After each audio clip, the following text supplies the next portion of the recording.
कहते हैं कि शैतान को हरा पाना इतना आसान नहीं होता, हालांकि तब जब उसने अपनी पूरी तैयारी और पूरा जाल बिछा रखा हो। लेकिन फिर भी हर एक बुरे काम को रोकने के लिए कोई ना कोई रास्ता तो ज़रूर होता है। हमें सिर्फ उस रास्ते का पता लगाकर उसे अंजाम देना होता है। लेकिन उस रास्ते का पता तो उस शैतान को भी होता है, और ऐसा ही कुछ इस फिल्म में हमें देखने को मिली। हेलो दोस्तों, पेश कर रहे हैं Indonesian psychological horror movie inheritance. ये कहानी है एक लड़की की जो अनजाने में एक शैतान के जाल में फंस जाती है, जिसकी उसे भनक तक नहीं होती, लेकिन उसे बचाने उसका परिवार वहां मौजूद होता है। अब इस जीत और हार के खेल में कौन जीतता है और कौन हारता है, चलिए जानते हैं इस एक्सप्लेनेशन में। इस फिल्म के कुछ इंपॉर्टेंट पॉइंट्स मैं आपको बीच बीच में बताता रहूँगा, इसलिए इस एक्सप्लेनेशन को आप ध्यान से सुनिएगा। और हाँ दोस्तों, जिन्होंने हमें सब्सक्राइब कर लिया है उनके लिए ढेर सारा प्यार, और जिन्होंने अभी तक हमें सब्सक्राइब नहीं किया वे लोग जल्दी से हमें सब्सक्राइब कर लीजिए और चलिए हमारे साथ जहां डर का बसेरा है। तो चलिए बिना देरी किए सीधे चलते हैं मूवी एक्सप्लेनेशन की तरफ।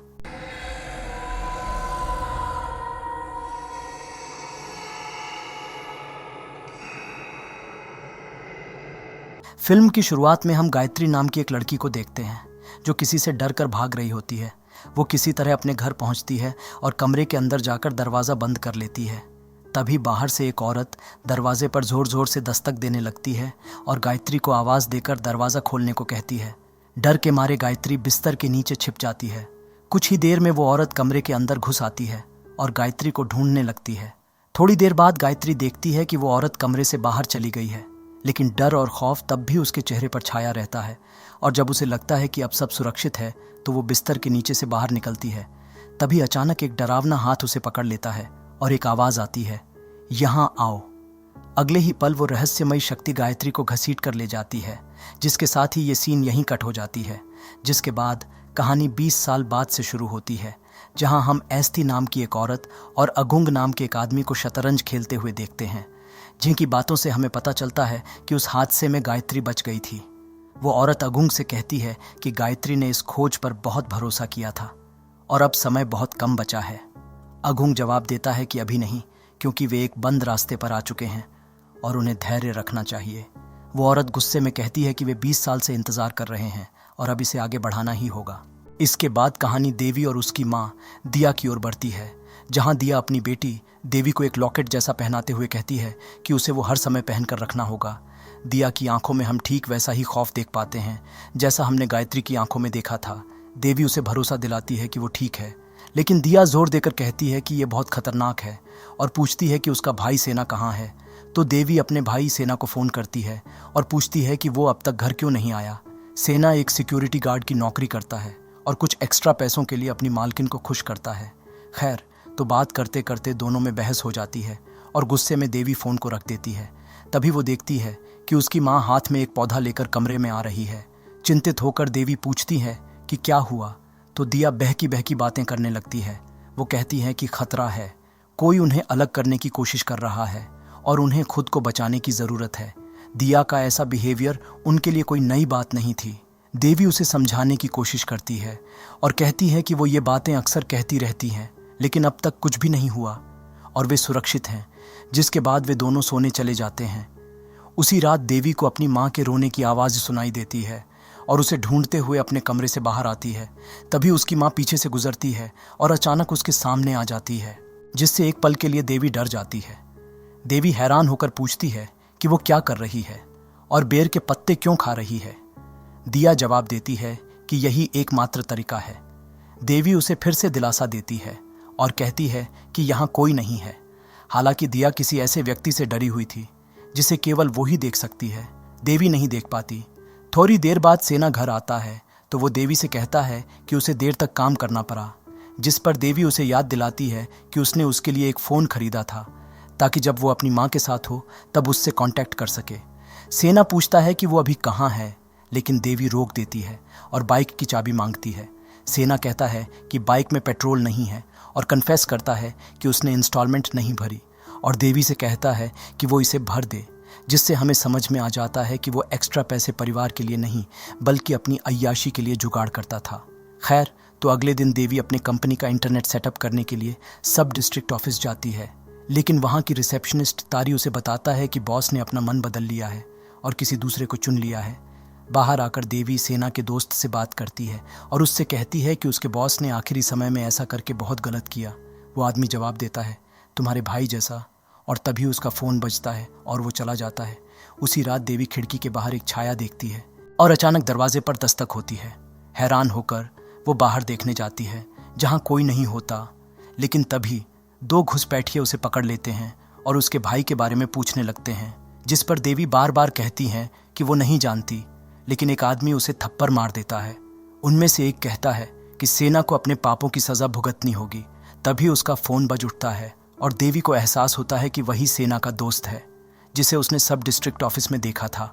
तभी पीछे से दिया उन पर हमला कर एक के सिर पर बोतल से मारती है, लेकिन वो पलटवार करता है, उसे गिरा देता है। और जब दिया अपनी सेल्फ डिफेंस में उसके पैर को काटती है तो वो गुस्से में आकर उसे पिटने लगता है जब तक कि वो बेहोश नहीं हो जाती। जिसके बाद वो आदमी अपने बॉस को फ़ोन लगाता है और बताता है कि सेना यहाँ नहीं है, सिर्फ उसकी बहन और माँ है, जिस पर बॉस उन्हें ख़त्म करने का ऑर्डर देता है। घुसपैठिए देवी और दिया को बाथरूम में खींच ले जाते हैं, जहाँ उनमें से एक दिया को बाथटब में डुबोने की कोशिश करता है और कहता है कि उसका बेटा किसी औरत की पत्नी के साथ सोता है। दिया ने अपनी जान बचाने के लिए लड़ाई की और गुस्से में वो आदमी उसे बेरहमी से मार डाला और बाथटब में फेंक देता है। देवी बेबस होकर यह भयानक मंजर देखती रहती है, लेकिन कुछ नहीं कर पाती। उसके बाद वे घर छोड़ देते हैं, जिसके साथ ही सीन शिफ्ट होती है उस महिला और अगुंग की तरफ, जहां वो औरत अगुंग को दिया के हत्या की खबर दिखाती है। तो वो पूछता है कि क्या गायत्री को इसके बारे में पता है। महिला हाँ कहती है और बताती है कि उसने पहले ही उसे पता भेज दिया है। इसी बीच देवी अपने भाई सेना को कन्फ्रंट करती है और पूछती है कि इस बार उसने क्या किया। सेना चुप रहता है। देवी कहती हैं कि वे उसकी माँ या उसे लेने नहीं आए थे, बल्कि उसके लिए आए थे। उन्होंने कहा कि ये उसके पापों के कारण हुआ और उसकी माँ को इसलिए मरना पड़ा। पर सेना नकार देता है और कहता है कि वो केवल थकी हुई है और बकवास कर रही है। लेकिन देवी जोर देती है और कहती है कि उसे सब डिस्ट्रिक्ट ऑफिस में उसके दोस्त के बारे में पता है और वो उससे विनती करती है कि वो उसे सच बताए, लेकिन सेना फिर भी उसे कुछ नहीं बताता। बाद में देवी अपनी माँ की चीज़ों में एक टेप रिकॉर्डर और कुछ टेप्स पाती है, तो वो उन टेप्स में से एक चलाती है और कुछ तस्वीरों को देखती है। थोड़ी देर माँ के कमरे में रहने के बाद जब वो जाने लगती है और लाइट बंद करती है तो देखती है कि उसकी माँ पलंग पर बैठी उसे घूर रही है। लेकिन जब वो लाइट वापस चालू करती है तो दिया गायब हो जाती है, जिसे वो एक वहम सोचकर इग्नोर कर देती है।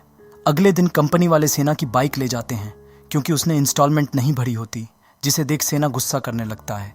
तभी अगुंग उनसे मिलने आता है और यहाँ हमें पता चलता है कि अगुंग असल में उनका पिता है।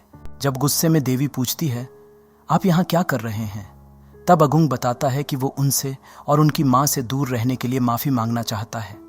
वो चाहता है कि वे उसके साथ उनके घर चले, लेकिन देवी अपने पिता से नाराज़ थी। इतने सालों से वो अकेले ही अपनी माँ को संभालती आ रही थी। जब उन्हें उनकी सबसे ज़्यादा ज़रूरत थी तब वे यहाँ नहीं थे और अब उनके माँ के जाने के बाद वे आए हैं। ये कहकर देवी उनके साथ जाने से इनकार कर देती हैं। अगुंग उन्हें मनाने की बहुत कोशिश करता है, लेकिन वे उनसे नाराज़ थे। तो वो कहते हैं कि जब तक वे उनके साथ जाने के लिए राजी नहीं हो जाते तब तक वो भी उनके साथ यहीं रहेंगे। उसी रात देवी पानी बहने की आवाज़ सुनकर जाग जाती है और जब वो बाहर जाकर देखती है तो डर के मारे उसका दिल दहल जाता है। बाथटब खून से भरा हुआ होता है। तभी उसे अपनी माँ की आवाज़ सुनाई देती है जो मदद की गुहार लगा रही होती है। देवी मुड़कर देखती है कि उसकी माँ बाथटब में है, लेकिन अगले ही पल वो उसके पीछे होती है। देवी डर के मारे अचानक जाग जाती है और अपने सामने सेना को देखती है, जो उसकी चीखें सुनकर वहाँ आ गया था। मतलब ये सिर्फ उसका एक सपना था, लेकिन वो सपना इतना भयानक था कि देवी अंदर तक हिल जाती है। सेना पूछता है कि क्या हुआ, तो वो बताती है कि उसने माँ को देखा। सेना उसे संभालते हुए भरोसा दिलाता है कि माँ यहाँ नहीं है। वो कहता है कि वो उसके पिता से नाराज़गी को समझता है, लेकिन जोर देता है कि उनका यहाँ से जाना ही बेहतर है, क्योंकि यहाँ केवल दुख और डर है। जब देवी पूछती हैं कि क्या वो कुछ गारंटी दे सकता है, तो सेना जवाब देता है वो जगह जैसा भी है यहाँ रहने से बेहतर है। जिसे सुन देवी अपने पिता के साथ जाने के लिए आखिर राजी हो जाती है। रास्ते में उन्हें सड़क पर जमा भीड़ दिखाई देती है। वे देखते हैं कि 2 पुरुष पेड़ से लटके हुए हैं और सेना को अगुंग की मुट्ठियों पर चोट के निशान दिखाई देते हैं, लेकिन कुछ नहीं कहता। और देखते ही देखते वे अगुंग के बड़े और आलीशान घर पहुंच जाते हैं। तो वो उन्हें एस्थी से मिलवाता है, जो उस मैंशन की हेड मेड होती है। एस्थी उनका स्वागत करती है और कहती है कि वो उनकी सभी चीज़ों का ध्यान रखेगी। एस्थी उन्हें घर के अंदर ले जाती है और उनकी दादी गायत्री से मिलवाती है। गायत्री अपनी पोती देवी को गर्मजोशी से गले लगाती है और फिर एस्थी से कहती है कि उन्हें उनके कमरे तक ले जाए। बाद में गायत्री उन्हें अपने पूर्वजों की तस्वीरें दिखाती है और परिवार की परंपरा समझाती है कि कंपनी का ओनरशिप जनरेशन दर जनरेशन एक महिला से अगले महिला को ट्रांसफ़र होता है। वो उम्मीद जताती है कि देवी उनकी जगह अगले ओनर के रूप में लेगी और अपने पूर्वजों द्वारा बनाई गई विरासत को जारी रखेगी। डिनर के वक्त गायत्री उनके काम के बारे में पूछती है, जहां अघुंग उन्हें बताता है कि सेना एक प्राइवेट सिक्योरिटी एजेंसी में काम करता था और देवी एक इंटरनेट टेक्नीशियन है, जिसे जान गायत्री को बहुत खुशी होती है। वो बताती है कि अगले दिन से देवी को उनकी कंपनी के कामकाज के बारे में ट्रेनिंग दी जाएगी, जिसे जान देवी चौंक जाती है, लेकिन अपनी दादी के बात को टाल नहीं पाती। बाद में घर की खोजबीन के दौरान सेना एक कमरे में पहुंचता है, जहां पिनबोर्ड पर कई तस्वीरें लगी होती हैं, जिनमें से कुछ के चेहरे पर क्रॉस किया गया होता है, जिसे देख उसे थोड़ा अजीब लगता है। लेकिन अचानक दरवाजे पर दस्तक होती है और जब सेना उसे खोलने के लिए आगे बढ़ता है तो दरवाज़ा और ज़ोर से दस्तक देने लगता है। लेकिन इससे पहले कि वो उस दरवाजे को खोलकर अंदर देख पाता कि तभी एस्थी वहाँ आके उसे रोक देती है और पूछती है कि वो यहाँ क्या कर रहा है, और तुरंत दरवाज़ा लॉक कर देती है। सेना बताता है कि उसे बाथरूम जाना था और ढूंढते हुए यहाँ आ गया था, जिसे सुन एस्थी कहती है कि किसी को भी इस कमरे में जाने की अनुमति नहीं है। दूसरी तरफ देवी अपने कमरे में वॉकमैन पर म्यूजिक सुन रही होती है। जब उसे किसी की आवाज़ में अपना नाम पुकारते हुए सुनाई देता है, वो टेप को वापस रिवाइंड करती है और फिर से अपना नाम सुनती है। कंफर्म करने के लिए वो एक बार और टेप को रिवाइंड करती है, लेकिन इस बार कुछ नहीं सुनती। वो वॉकमैन बंद कर देती है। तभी उसका ध्यान पर्दे की ओर जाता है, जहाँ कोई खरा दिखाई देता है, और अचानक उसकी माँ दिया बाहर झांकती है और एक भयानक तरीके से उसकी ओर बढ़ती है, जिससे देवी बहुत डर जाती है और कंबल के अंदर चली जाती है। कुछ समय बाद देवी कंबल हटा देती है और अपनी माँ से बात करने की कोशिश करती है, लेकिन दिया अचानक अपना हाथ बढ़ा देती है, जिससे देवी फिर से डर जाती है, जिसके साथ ही ये सीन यहीं कट हो जाती है। अगले दिन गायत्री उन दोनों को अपनी फैक्ट्री ले जाती है और समझाती है कि उनके परिवार की 3 पीढ़ियों ने मांस के बिजनेस से ढेर सारे पैसे और रुतबा कमाया है और वो उन्हें यहाँ इसलिए लाई है ताकि वे सब कुछ अच्छी तरह से सीख सकें, क्योंकि भविष्य में ये सब उनकी देखरेख में होगा। जिसके बाद गायत्री उन्हें अंदर ले जाती है, जहाँ कसाई खाने में किए जा रहे काम को देख देवी को उसकी माँ के मौत की यादें उसके मन में उभर आती हैं, जिससे वो कारखाने से बाहर भाग जाती है। ये देख गायत्री भी बाहर आ जाती है और देवी से कहती है कि उसे अपनी माँ के साथ हुई हर चीज़ को भूलना होगा और आगे बढ़ना होगा। ये बताती है कि उसका भविष्य यहीं है। वो देवी को समझाती है कि वो उसकी सभी इच्छाओं को पूरा करने के लिए पूरी कोशिश करेगी, और ये कहकर वे वहाँ से चले जाते हैं। दूसरी तरफ सेना अघुंग से कहता है कि कल गलती से वो एक कमरे में गया था, जहाँ बहुत सी पुरानी चीज़ें रखी हुई थीं। अघुंग पूछता है कि क्या वो दादी के कमरे में गया था। सेना जवाब देता है कि उसे लगा ये बाथरूम है, क्योंकि उसे याद है कि जब वो छोटा था तब ये एक बाथरूम था। वो बताता है कि कमरे के अंदर तस्वीरें थीं, लेकिन सभी तस्वीरों में पुरुषों के चेहरे पर क्रॉस किया गया था। तभी वहाँ जाका नाम का एक शख्स आता है। अघुंग उसे सेना से इंट्रोड्यूस करवाता है और बताता है कि जाका यहाँ का मैनेजर है और वो उसे अपने बेटे की तरह मानता है। बाद में गायत्री देवी को ऑफिस ले जाती है और उसे जाका से मिलवाती है और जाका से कहती है कि वो देवी को सब कुछ सिखाए। गायत्री के जाने के बाद जाका देवी को कंपनी की प्रोफाइल और फाइनेंशियल रिपोर्ट दिखाते हुए बताता है कि सन 2000 से लेकर 2017 तक कंपनी की आमदनी अच्छी थी, लेकिन उसके बाद से इनकम में अचानक भारी गिरावट आई। जब देवी पूछती हैं कि इस गिरावट का कारण क्या था, तो वो बताता है कि उस साल उनके कई गायें बीमार हो गई थीं और उसे नहीं पता क्यों। इसके बाद जाका कंपनी की प्रोफाइल दिखाता है और देवी पढ़कर पूछती है कि क्या ये टाइपो है, कि गायत्री सन 1935 से बिजनेस को चला रही हैं, जिसका मतलब जब वो लगभग देवी के उम्र की थी तब से। जिस पर जाका कंफर्म करता है कि ये बिल्कुल सही है, जिसे जान देवी को अजीब लगता है, लेकिन वो कुछ नहीं कहती। इस बीच एक कर्मचारी एस्थी को सूचित करता है कि वयस्क गायें अचानक ठीक होने लगी हैं। उस रात सेना एस्थी और गायत्री को बात करते हुए सुनता है, जहां वो गायत्री से कह रही होती है कि देवी और सेना की वापसी उनके कसाई खाने के लिए मददगार साबित हुई है, लेकिन उनकी उपस्थिति उन्हें बीमार कर रही है, इसलिए हमें इनहेरिटेंस के प्रोसेस को जल्दी पूरा करना चाहिए। गायत्री उसे धैर्य रखने की सलाह देती है, लेकिन तभी सेना के हाथ से एक कप गिर जाता है, जिसकी आवाज़ से वे दोनों कॉन्शियस हो जाते हैं। और जब एस्थी चेक करने बाहर आती है तो सेना जल्दी से छुप जाता है। दूसरी तरफ देवी इंटरनेट पर उनके कसाई खाने के बारे में जानकारी खोजती है, लेकिन सरप्राइजिंगली उसे कुछ नहीं मिलता, जिससे वो हैरान हो जाती है, क्योंकि गायत्री और उनके मैनेजर जाका के अनुसार ये कंपनी काफ़ी साल से है और वे बहुत अमीर हैं। तो ऐसा कैसे हो सकता है कि इंटरनेट पर इस कंपनी का कोई नामो निशान ही नहीं है। अचानक सेना उसके कमरे में घुसता है और उसे बताता कि दादी बीमार हैं। देवी इसे मामूली मानकर टाल देती है, ये कहते हुए कि वो बस बूढ़ी हैं, तो उनका बीमार होना आम बात है। लेकिन सेना जोर देता है कि उनका स्वर गुस्से वाला लग रहा था और इनहेरिटेंस के बारे में चर्चा हो रही थी, जिसे जल्द ही प्रोसेस करना ज़रूरी है। देवी जवाब देती है कि बूढ़े लोगों के लिए वारिस पर डिस्कस करना नॉर्मल है। ये कहकर देवी उसे जाने को कहती है। वहाँ से निकलकर सेना बाहर सिगरेट पीने जाता है और वो देखता है कि जाका कुछ पत्तियाँ उनके पिता मिस्टर अगुंग को दे रहा है। उधर देवी अपने लिए चाय बना रही होती है। तभी उसे घर में किसी के कदमों की आवाज़ सुनाई देती है, जैसे कोई गीले पैरों से चल रहा हो, जिसे वो चेक करने जाती है तो अपनी माँ को वहाँ एक भयानक हालत में देख सहम जाती है और उसे एक हेलुसिनेशन सोच दूसरी तरफ मुड़ जाती है।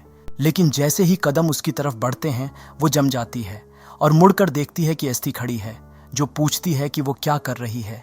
देवी जवाब देती है कि वो अपने लिए चाय बना रही थी, जिस पर एस्थी उसे याद दिलाती है कि उसने कहा था अगर उसे किसी चीज़ की ज़रूरत हो तो उसे बुला सकती है। देवी बताती है कि उसने कंपनी के इतिहास के बारे में पढ़ा, जिसमें लिखा था कि दादी 1935 से इसे चला रही हैं। वो पूछती है कि क्या इसमें कोई गलती तो नहीं है, क्योंकि इसका मतलब है कि दादी लगभग 100 साल की हैं। एस्थी पूछती हैं कि ये किसने कहा, और देवी बताती है कि ये उसे उनके मैनेजर जाका ने बताया है, जिसे सुन एक पल के लिए एस्थी घबरा जाती है, लेकिन खुद को संभालते हुए कहती है कि कंपनी में कई लोग मिस गायत्री और मिस्टर अगुंग की सफलता से जलते हैं और देवी को किसी और से नहीं बल्कि सीधे मिस गायत्री से ही सवाल पूछने चाहिए। जिसे सुन देवी और कुछ नहीं कहती और वहाँ से चली जाती है। अगले दिन एस्थी गायत्री से कहती हैं कि समय ख़त्म हो गया है, उन्होंने 20 साल तक इस पल का इंतज़ार किया है। वो बताती है कि मिस्टर अगुंग और जाका उनके बनाए प्लान पर काम कर रहे हैं, जिस पर गायत्री अपने प्रिपरेशन के लिए 2 दिन का टाइम मांगती है, जिसे एस्थी मान जाती है। दूसरी तरफ सेना फैक्ट्री में जाका से जाकर मिलता है, जहां सेना उससे पूछता है कि वो यहाँ कितने दिन से काम कर रहा है, जिस पर जाका बताता है कि तकरीबन पिछले 5 साल से। सेना कहता है कि अगर ऐसा है तो उसे बिजनेस के बारे में बहुत कुछ पता होना चाहिए और वो उसके परिवार से भी बहुत करीब है, क्योंकि उसने उसे रात को उनके घर पर देखा था। जाका बताता है कि वो मिस्टर अगुंग के करीब है। असल में उसके पिता यहाँ काम करते थे, लेकिन फिर एक दिन किसी हादसे में उनका देहांत हो गया, जिसके बाद से जाका ने यहाँ का काम संभाला। साथ ही वो ये भी कहता है कि वो जानता है 7 साल की उम्र में ही मिस्टर अगुंग उन्हें छोड़कर यहाँ आ गए थे और इतने साल बाद वे उन्हें यहाँ ले आए हैं। जिसे सुन गुस्से में सेना उठकर वहाँ से चला जाता है। इसी समय एक कर्मचारी अंदर आता है और कहता है कि उन्हें छुट्टी दी गई है, क्योंकि मिस गायत्री ने एक इवेंट ऑर्गेनाइज की है, शायद उनके पोते पोती के आने का जश्न मनाने के लिए। जिसे सुन जाकर तुरंत अगुंग को कॉल करता है और बताता है कि वे आगे बढ़ रहे हैं, क्योंकि उसे अभी अभी पता चला है कि सभी कर्मचारी को आज के लिए छुट्टी दे दी गई है। जिसके साथ ही सीन शिफ्ट होता है अगुंग की तरफ, जो सेना को कार की चाबी देते हुए उसे ड्राइव करने के लिए कहते हैं। साथ ही कहते हैं कि कल ट्रंक से वो अपना सामान निकाल ले। जब सेना पूछता है कि अभी क्यों नहीं, तो अगुंग कहते हैं कि बस कल कर दो। इसके बाद वो सेना से एक वादा करने और उसे निभाने के लिए कहते हैं। उसे अलग से कुछ बताने के लिए ले जाते हैं। वो क्या बात थी ये हमें नहीं बताया जाता और ये सीन यहीं कट हो जाती है। शाम के समय जब वे सब डिनर कर रहे होते हैं, तब देवी को कुछ अजीब लगता है और चेक करने पर वो देखती है कि उसके खाने में वही पत्ते हैं जो उसकी माँ खाया करती थी। जिसे देख उसे अजीब लगता है, लेकिन कुछ नहीं कहती। डिनर के बाद जब वो ब्रश कर रही होती है तो हम उसके पीछे एक महिला खड़ी दिखाई देती है, जिसका एहसास उसे भी होता है। लेकिन जब वो पीछे मुड़ती है तो एस्थी को अपने सामने पाती है, जिसे अचानक वहाँ देख वो घबरा जाती है। एस्थी माफ़ी मांगती है कि उसने उसे डराया और कहती है कि वो सीधे मैडम के कमरे में जाए, क्योंकि वे उससे बात करना चाहती हैं। गायत्री उसे बताती है कि वो और उनकी माँ कैसे समय बिताती थी, और ये भी कि वही थी जिसने देवी को वो टेप प्लेयर गिफ्ट किया था, जिसे वो सोने से पहले सुनती है। देवी बताती है कि वो अपनी माँ को याद करती है और गायत्री जवाब देती है कि कुछ लोगों के लिए मृत्यु केवल एक ट्रांजिशन है, जिसमें इंसान एक फॉर्म से दूसरे फॉर्म में ट्रांसफ़र हो जाते हैं। लेकिन जब देवी इस बात का क्लैरिफिकेशन मांगती है तो गायत्री इसे टाल देती है। वो आगे बताती है कि देवी और उसकी माँ में बहुत समानताएं हैं, खासकर संगीत के प्रति उनका प्यार। फिर वो एक रिकॉर्ड चलाती है और देवी से नाचने के लिए कहती है। जब देवी कहती है कि उसे नाचना नहीं आता तो गायत्री उसे ट्रेनिंग देने लगती है। इस बीच बाहर सेना को घर में कुछ आवाज़ें सुनाई देता है, जहां वो एक चोर को घर से कुछ चुरा के भागते हुए देखता है, जिसका वो पीछा भी करता है, लेकिन वो उसे चकमा देकर भाग जाता है।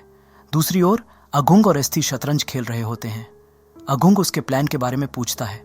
एस्ती कहती है कि वो केवल अपने मालकिन का ध्यान रख रही है, जिस पर अघुंग पूछते हैं कि अगर उसका प्लान फेल हो गया तो क्या होगा। तभी हम देखते हैं कि एस्ती ने उसे चेकमेट कर दिया है, जिसके साथ ही वो कहती है आज तक उसने खुद से उसे जीतने दिया था, लेकिन अब वो उसे जीतने नहीं देगी। जिसे सुन अघुंग कुछ नहीं कहता और वहां से निकल जाता है। तभी सेना वहां भागते हुए आता है और उसे बताता है कि घर में कोई चोर घुस आया था और उन्हें तुरंत पुलिस को बुलाना चाहिए। ये सुन अघुंग घबरा जाता है और उसे इस बात को भुलाकर सोने जाने को कहता है, जिससे हमें समझ में आ जाता है कि हो ना हो अघुंग उस चोर को पहचानता है, जो हम थोड़ी देर में जान पाएंगे। इसी बीच हम देखते हैं कि देवी और गायत्री अभी भी नाच रही हैं। अचानक गायत्री के चेहरे का भाव बदल जाता है और वो गिर जाती है। देवी एस्ती को पुकार कर वहाँ बुलाती है और पूछने पर बताती है कि दादी उसे डांस सिखा रही थी। जब वो गिर पड़ी, एस्ती जवाब देती है कि मिस गायत्री को क्रॉनिक एनीमिया है और उन्हें भारी गतिविधियों, जिसमें नाचना भी शामिल है, नहीं करना चाहिए। देवी माफ़ी मांगती है और कहती है कि उसे नहीं पता था, जिसके बाद एस्ती बताती है कि अभी भी उसे मिस गायत्री और कंपनी के बारे में बहुत कुछ सीखना है, क्योंकि अगर मिस गायत्री के साथ कुछ हो गया तो देवी को सब कुछ विरासत में मिलेगा और उसे तैयार रहना होगा। दूसरी तरफ हमें पता चलता है कि वो चोर और कोई नहीं बल्कि जाका होता है, जो अघुंग को एक बॉक्स देते हुए पूछता है कि अब क्यों, जिसे वो हवेली से चुरा लाया था। और यहाँ एक राज का खुलासा होता है। अघुंग बताता है कि जब से सेना और देवी आए हैं पशुपालन में सुधार हुआ है, लेकिन उसकी माँ में एक डीमन है जो उसकी माँ गायत्री को अंदर से खाए जा रहा है और अब वो देवी को अपना नया होस्ट बनाना चाहता है। अघुंग आगे बताता है कि ये उसके परिवार को बचाने का एकमात्र तरीका है। वो जाका से कहता है कि कल सब कुछ ठीक हो जाएगा और दूसरे दिन उसे सेना को लेकर स्लॉटर हाउस में मिलने के लिए कहता है। इसके बाद वो बॉक्स को खोलता है, जिसके अंदर एक खंजर होता है, जिसे लेकर वो गायत्री के कमरे में जाता है और क्षमा मांगते हुए कहता है कि उसे ये अपने बच्चों के लिए करना ही होगा। लेकिन जैसे ही वो हमला करने वाला होता है, एस्ती पीछे से उस पर वार करके उसे मार देती है। अगले दिन जाका जब फैक्ट्री जाता है तो वहाँ अघुंग का मृत शरीर लटकता देखता है। तभी वहाँ अन्य कर्मचारी आते हैं और जाका को ही दोषी ठहराकर उसे पकड़ने जाते हैं। डर के मारे जाका वहाँ से भाग जाता है और उसे भागते देख देवी और सेना अंदर आते हैं और अघुंग के मृत शरीर को देखकर दंग रह जाते हैं। अघुंग की मृत्यु देवी और सेना दोनों को गहरे दुख में डाल देती है। लंच के वक्त सेना अपनी बहन देवी को वहाँ से चलने के लिए कहता है, लेकिन देवी वापस उस घर में नहीं जाना चाहती थी जहाँ उसके माँ की हत्या हुई थी। जब देवी किसी भी हालत में वहाँ से चलने के लिए राजी नहीं होती तो सेना दुख और नाराज़ होकर वहाँ से जाने लगता है। देवी उसे रुकने के लिए कहती है। वो उसे बैठने और आराम से बात करने के लिए कहती है, ये बताते हुए कि वो परेशान है और जब उन्होंने अपनी माँ को खोया तब उसे भी बहुत दुख हुआ था। सेना उसे चेतावनी देता है कि वो पिताजी की तुलना माँ से ना करे और जोर देता है कि उनके पिताजी तो ठीक थे और उन्होंने उसे संभालने के लिए कहा था। वो विश्वास करने से इनकार करता है कि उनके पिताजी ने खुदकुशी की। सेना कहता है कि वे उनकी माँ की तरह पागल नहीं थे। देवी कहती हैं कि अगर उनके पिताजी सच में समझदार होते तो वे उनके लिए वहाँ होते, और ये कहकर वो उन्हें उनकी माँ के पागलपन के लिए दोषी ठहराती है, क्योंकि वे कभी उनके साथ नहीं रहे जब उन्हें उनकी सबसे ज़्यादा ज़रूरत थी। सेना फिर देवी को उनकी माँ के टूटने और उनके माता पिता के अलग होने का दोषी उसे ठहराता है और बताता है कि उसकी ज़िंदगी 7 साल तक खुशहाल थी। उसके माता पिता एक साथ थे जब तक देवी नहीं आई और उसके आने के बाद सब कुछ बर्बाद हो गया। देवी इस बात को नहीं मानती और अपने पिता पर इल्ज़ाम लगाती है कि उन्होंने उन्हें छोड़ दिया। वो अपनी माँ की मौत के लिए सेना को दोष देती है और उनके पिता की मौत भी शायद उसकी वजह से हुई। ये सुन गुस्से में सेना उसे थप्पड़ मारता है और देवी उसे नर्क में जाने के लिए कहते हुए वहाँ से चली जाती है। जैसे ही सेना ऊपर अपने कमरे में जाने लगता है तभी एस्ती उसके सामने आ जाती है और कहती है उसे पता है कि वो और देवी परेशान है, लेकिन वो अघुंग की बहुत आभारी है कि उसने उसे ये नौकरी दिलाने में मदद की और वो उसकी हेल्प का बदला नहीं चुका सकी। वो बताती है कि जाका उसके पिता की मौत का जिम्मेदार था। एस्थी के जाने के बाद सेना को एक अज्ञात नंबर से मैसेज आता है जिसमें उसे उस रात अकेले गौशाला में मिलने के लिए कहा जाता है। इस बीच देवी अपने कमरे में रो रही होती है। तभी वो अपनी माँ की आवाज़ सुनती है जो उसका नाम पुकार रही होती है। हैरान होकर देवी देखती है कि उसकी माँ वहीं बैठी है और वो द्वार कर उनके पास जाती है। रोते हुए कहती है कि वो उन्हें याद करती है और उन्हें बचा नहीं पाने के लिए माफ़ी मांगती है। दिया उसे शांत होने के लिए कहती है और बोलती है कि वो हमेशा उसके साथ रहेगी, लेकिन उसे उसकी बात सुननी होगी। देवी सहमति जताती है और कहती है कि वो उनको वापस पाने के लिए कुछ भी करेगी, लेकिन उन्हें उसके साथ रहने की प्रार्थना करती है। और तभी हमें पता चलता है कि वो उसकी माँ नहीं बल्कि वो डीमन होता है जो उसकी माँ का रूप लेकर उसे इमोशनल कर अपने जाल में फंसाने आया हुआ था। क्योंकि एक डीमन किसी इंसान को तभी पजेस या उस पर हावी हो सकता है जब वो मानसिक रूप से कमज़ोर हो। दूसरी ओर सेना गौशाला पहुंचता है जहां उसे पता चलता है कि वो मैसेज असल में जाका ने किया था जो उसका वहां इंतज़ार कर रहा था। जाका कहता है कि वो सेना को उसके पिता के बारे में सब कुछ समझा सकता है, लेकिन सेना उसकी कोई भी बात नहीं सुनता। वो उसको वहां देख बौखला जाता है क्योंकि उसे लग रहा था कि उसने ही उसके पिताजी को मारा है। जाका जोर देता है कि सब कुछ देवी की वजह से हुआ था, लेकिन आगे समझाने से पहले सेना उसे मार देता है। जाका उसे धकेल कर भागने की कोशिश करता है, लेकिन सेना उसका पीछा कर पकड़ लेता है। उसे गिराकर सभी घटनाओं के लिए दोषी ठहराता है। जाका संघर्ष करता है और अपनी आखिरी सांसों को समेटकर उसे ट्रंक को खोलने के लिए बोलता है, जिससे सेना चौंक जाता है और अपना पकड़ छोड़ देता है। लेकिन तब तक जाका की मौत हो जाती है, जिसके बाद सेना सीधे जाकर ट्रंक को खोलता है जिसमें रखी लेडी हॉरस की एक किताब से उसे असलियत का पता चलता है। उस किताब में इनहेरिटेंस रिचुअल के बारे में लिखा था, जिसने लिखा था कि जब कोई लड़की प्यूबर्टी यानी जवान हो जाएगी तब ये रिचुअल करना होगा, जिसमें उस लड़की और प्रेजेंट होस्ट के हाथ में कट लगाकर एक होना होगा, जिसके बाद एक रिचुअल के जरिए वो डीमन प्रेजेंट होस्ट के शरीर को छोड़कर नए होस्ट में ट्रांसफ़र हो जाएगा और उसके लिए मेल चाइल्ड यानी सेना को सैक्रिफाइस करना होगा। ये सारी बात को जान सेना के तो होश ही उड़ जाते हैं और उसी वक्त मैंशन की तरफ भागता है। दूसरी तरफ देवी उस वक्त गायत्री के कमरे में थी। वो अपने मन की बात बताने लगती है कि उसे ऐसा लगता है वो पागल हो रही है, क्योंकि वो लगातार अपनी माँ को देखती है जो दिखाई देती है और अचानक गायब हो जाती है। कभी वो डरावनी लगती है तो कभी नॉर्मल। गायत्री उसे आश्वस्त करती है कि उसकी माँ उसके साथ है। गायत्री उससे पूछती है कि क्या वो अपनी माँ से मिलना चाहती है। देवी बिना किसी सोच विचार के हाँ में जवाब देती है। तो गायत्री बताती है कि इसका एक तरीका है, लेकिन इसके लिए बड़े बलिदानों की आवश्यकता होगी। निर्णय ले चुकी देवी तय करती है कि उसे जो भी करना पड़े वो करेगी। गायत्री एक चाकू उठाती है, अपनी खुद की हाथ को काटती है और देवी के हाथ में भी एक कट देती है और गायत्री उनके हाथों को जोड़ती है। मतलब अब वो रिचुअल शुरू हो चुका था, जिसकी देवी को भनक तक नहीं थी। गायत्री उससे प्रॉमिस करती है कि वो जल्द ही अपनी माँ से मिलेगी। तब तक सेना मैंशन में पहुंच चुका होता है। वो पहले देवी के कमरे में जाता है। जहां वो नहीं होती तो वो उसे चारों तरफ ढूंढने लगता है और आखिर उसे देवी मिल जाती है, लेकिन तब तक बहुत देर हो चुकी होती है। रिचुअल का पहला पड़ाव पूरा हो चुका होता है और देवी ज़मीन पर बेहोश पड़ी हुई होती है। वो देवी को उसी हालत में मैंशन के बाहर ले आता है, लेकिन जब वो गाड़ी के पास पहुंचता है तब उसे पता चलता है कि गाड़ी की चाबी तो मैंशन के अंदर ही रह गई है। तभी एस्थी वहां आ जाती है और उसे एक पत्थर से मारकर बेहोश कर देती है। फिर हम देखते हैं कि एस्थी उस रिचुअल की तैयारी कर रही है। वो देवी से कहती है कि उसने अपना वचन निभाया और अब घर लौटने का समय है। वो कहती है कि देवी जल्द ही अपनी माँ से मिलेगी, लेकिन देवी एक ट्रांस स्टेट में होती है। फिर एस्थी रिचुअल के अनुसार सेना का सैक्रिफाइस कर देती है, जबकि देवी भयभीत होकर ये सब देखती है लेकिन कुछ कर नहीं पाती और उसका भाई उसकी आंखों के सामने मारा जाता है। एस्थी उसका रक्त एक प्याले में इकट्ठा कर देवी को जबरदस्ती पिला देती है और गायत्री चुपचाप ये सब होते हुए देख रही होती है। एस्थी होरस की प्रार्थना करती है। जैसे ही वो प्रार्थना जारी रखती है, हम अन्य लोगों को भी रिचुअल में खड़े और भाग लेते हुए देखते हैं। देवी ये सब देखकर स्तब्ध रह जाती है और तभी गायत्री के अंदर का डीमन देवी की माँ दिया का रूप ले लेता है। दिया उसे पास आने का संकेत देती है और देवी अपना हाथ आगे करती है, लेकिन जैसे ही दिया पास आती है देवी महसूस करती है कि ये उसकी माँ नहीं है बल्कि डीमन का छलावा है।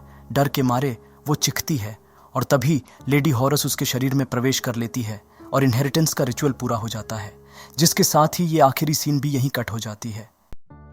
दोस्तों, अगर आपको ये एक्सप्लेनेशन अच्छी लगी हो तो इसे लाइक कर देना, और अभी तक सब्सक्राइब नहीं किए हो तो सब्सक्राइब भी कर देना। इसी के साथ ये मूवी यहीं समाप्त हो जाती है। तो चलिए मिलते हैं दूसरी मूवी एक्सप्लेनेशन में, जहां डर का बसेरा हो।